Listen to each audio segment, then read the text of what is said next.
Magandang araw mga gabay, ngayon po yung October 12, 2023, araw po ng Huwebes.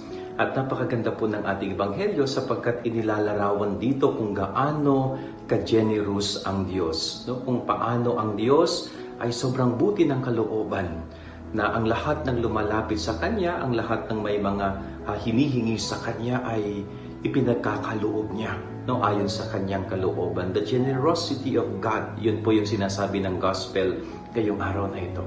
At napakaganda pong maging point of reflection natin na kung paano kabuti ang Diyos sa atin.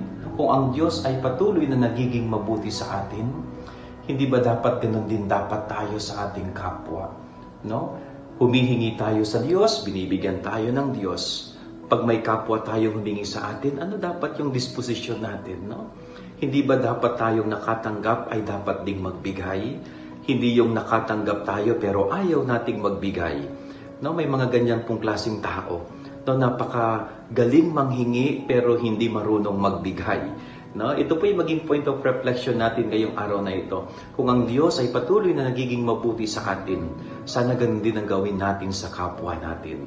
Yan ang ating gabay aral ngayong maghapon. God bless po sa inyo lahat. Pagpalain kayo ng Panginoon.